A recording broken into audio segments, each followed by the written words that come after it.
नमस्कार दर्शक बंधु आज 40टी अनुचिंतार आपण मानक मु स्वागत जनाऊँगी। नंबर 1 रे रही गुरुवार दिन केबे भी आइंष जातीय खाद्य खाइबा उचित नुहे। यह अमंगलकारी हेबा सहित दारिद्रतार कारण होइथाए। नंबर 2 राति रे दही पिता आमिष एहीपरि खाद्य खाइबा उचित नुहे। यह अमंगलकारी होइथाए एवं दारिद्रतार कारण होइथाए। नंबर 3 खाद्य खाइबा समय अन्न केबे तले पकाइबा उचित नुहे, जहाद्वारा दारिद्रता देखा देइथाए। नंबर 4 राति रे शोइबा समय उल्लग्न ही शोइबा द्वारा अशुभ होइथाए, धनर अभाव मध्य देखा देइथाए। नंबर 5 हाथ पाद मुह भल भावरे न धोई खाद्य खाइबा द्वारा अमंगल होइथाए एवं अर्थ अभाव देखा देइथाए। नंबर 6 अमावास्या संक्रांति रे तेल लगाइबा उचित नुहे। यह अशुभ हेबा सहित धन हानि हेबार कारण होइथाए। नंबर 7 सकाळ संध्या समय केबे भी शोइबा उचित नुहे। यह अशुभ हेबा सहित धन हानि होइथाए। दर्शक बंधु आशा करुछि आज अनुचिंता आपण मानक भल लागुथिबा। वीडियो भल लागुथिले लाइक करी अधिक शेयर कर दियंतु। एहिपरि वीडियो देखिया पे हम चैनल टी को सब्सक्राइब करंतु, बेल आइकन प्रेस करंतु नुआ वीडियो रो नोटिफिकेशन पे। निहाती रूपे गोटे लाइक दे देबे, जाहा द्वारा हमको मोटिवेट मिलता। निदर उठिया पर तुरंत मुह धोइबा उचित। यह न करिबा द्वारा अभाव सहित दारिद्रतार कारण होइथाए। नंबर 9 भूमि रे बसिबा समय केबे भी बिना आसन रे तले बसिबा अनुचित। यह दारिद्रतार कारण होइथाए। नंबर 10 अंधार थिबा स्थान रे केबे भी भोजन करिवे नाही, जहा द्वारा अशुभ एवं धन हानिर कारण होइथाए। नंबर 11 नखरे केबे भी भूमि को आंपुड़िबा उचित नुहे। यह मंगलकारी हेबा सहित दारिद्रता देखा देइथाए। नंबर 12 गाधोई सारिया पर केबे भी तेल लगाइबा उचित नुहे। यह अशुभ होइथाए, धन हानिर कारण होइथाए। नंबर 13 घरर उत्तर पश्चिम कोण केबे भी अंधार रखिबा उचित नुहे। यह अशुभ हेबा सहित अर्थ समस्या आदि सृष्टि होइथाए। नंबर 14 रोषेई घरे रसुण पियाज चोपा केबे भी जलाइबा उचित नुहे।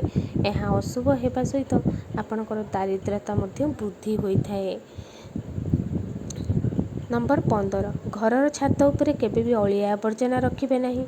यह अशुभ हेबा सहित दारिद्रता वृद्धि होइथाए। नंबर 16 घरे ठाकुर को फाटी जाइथिबा फोटो किंबा मूर्ति भंगा मूर्ति आपण जदि रखुछंती ताहाले यह अर्थ हानि होइथाए एवं दारिद्रता वृद्धि करिथाए। जदि आपणको फोटोटी खराब हो जाउछि, आपण ताको पानी रे विसर्जन करिकि नुआ मूर्ति किंबा फोटो आनिकी रखि परिबे। नंबर 17 श्मशान भूमि रे ठिया होइथिबा समय रे केबे भी हसिबा उचित नुहे। अशुभ हेबा सहित दारिद्रता देखा देइथाए। नंबर 18 40 दिन रु अधिक दिन पर्यंत आपण बाल रखिबा उचित नुहे किंबा भांगी जाइथिया पानिया रे मुंड कुंडाइबा द्वारा दारिद्रता वृद्धि पाइथाए। नंबर 19 भांगी जाइथिबा जिनस केबे व्यवहार करिबा अनुचित, काहेकि ना अशुभ होइथाए एवं दारिद्रतार कारण होइथाए।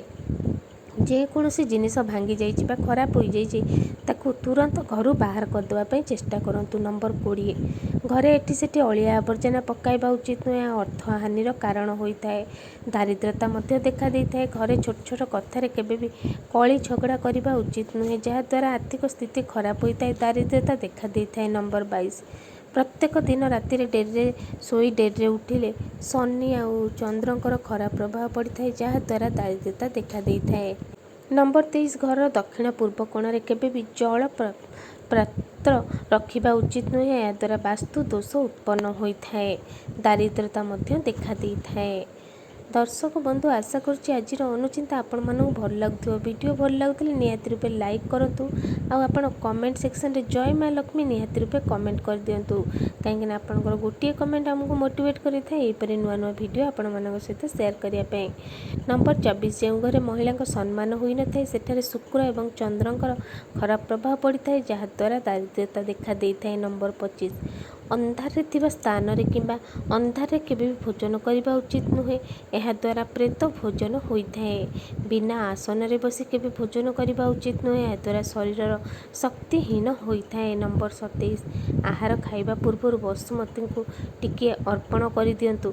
ठाकुर को स्मरण करी खाइबा द्वारा मंगलकारी होइथाए। नंबर 28 भोजन करिया पूर्व हाथ गोड़ मुख भल भाव धोईकी आसन रे बसी भोजन करिबा द्वारा मंगल होइथाए। नंबर 29 ମନ୍ଦିରରୁ ଫେରିବା ପୂର୍ବରୁ ମନ୍ଦିରର ଚତୁଃପାର୍ଶ୍ୱ ପରିକ୍ରମା କରିକି ଫେରିବା ଉଚିତ। ଏହା ଶୁଭ ମଙ୍ଗଳକାରୀ ହୋଇଥାଏ। ନମ୍ବର 30, ମନ୍ଦିରରେ ଦେବାଦେବୀଙ୍କୁ ଦର୍ଶନ କରିବା ପୂର୍ବରୁ ଦୀପ ଦାନ କରିବା ଉଚିତ। ଏହାଦ୍ୱାରା ମନସ୍କାମନା ପୂରଣ ହୋଇଥାଏ।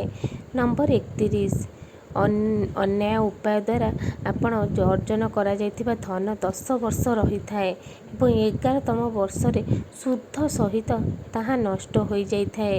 ତେଣୁ ଆପଣ କୌଣସି ଖରାପ ଉପାୟରେ ଧନ ଉପାର୍ଜନ କରିବା ଅପେକ୍ଷା କର୍ମ କରିକି ଭଲ କର୍ମ କରିକି ଆପଣ ଧନଟି ଉପାର୍ଜନ କରନ୍ତୁ। ନମ୍ବର 32, ଯେଉଁ ଲୋକମାନେ ମଇଳା କପଡ଼ା ପିନ୍ଧନ୍ତି ସେମାନେ ବହୁତ ଦେଖିବେ ଖାଇଯାଏ କୋଠରୀ ଭାସି କହିଥାଏ ଏବଂ ଯେଉଁ ଲୋକମାନେ ସୂର୍ଯ୍ୟ ଉଦୟରେ ଉଠନ୍ତି ସେ ଯେତେବେଳେ ପ୍ରଭାବଶାଳୀ ହେଲେ ବି ଲକ୍ଷ୍ମୀ କୃପା ପ୍ରାପ୍ତି କରିପାରିନଥାନ୍ତି। ନମ୍ବର 33, କଣ୍ଟା ଏବଂ ଦୁଷ୍ଟ ଲୋକଙ୍କଠାରୁ ଦୂରେଇ ରୁହନ୍ତୁ। ପାଦରେ ଚପଲ ଏବଂ ଲଜ୍ଜା ଲାଗିଲା ଭଳି ଭାଷାର ପ୍ରୟୋଗ ମଧ୍ୟ କରିବା ଉଚିତ।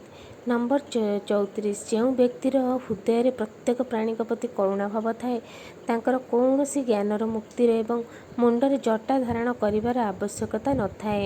ନମ୍ବର 35, ଧନ ଶସ୍ୟ ଧର୍ମବାଣୀ ଏବଂ ବିରଳ ଔଷଧ ପ୍ରତ୍ୟେକ ଲୋକ ପ୍ରାପ୍ତ କରିବା ପାଇଁ ପ୍ରୟାସ କରିବା ଉଚିତ ଏବଂ ସଂରକ୍ଷଣ କରିବା ମଧ୍ୟ ଉଚିତ।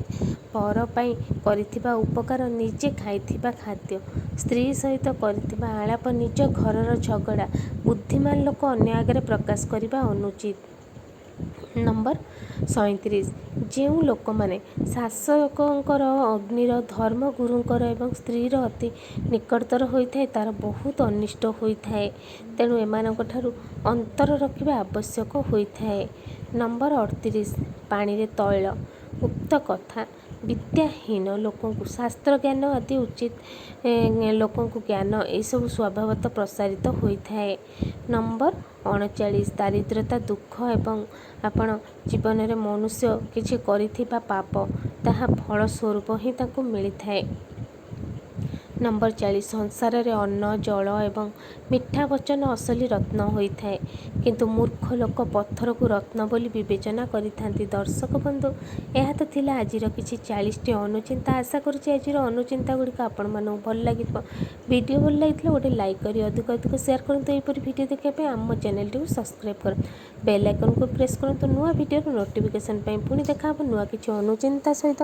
ସେତେବେଳେ ପର୍ଯ୍ୟନ୍ତ bye bye, take care, thank you, keep watching more videos. Jai Jagannath.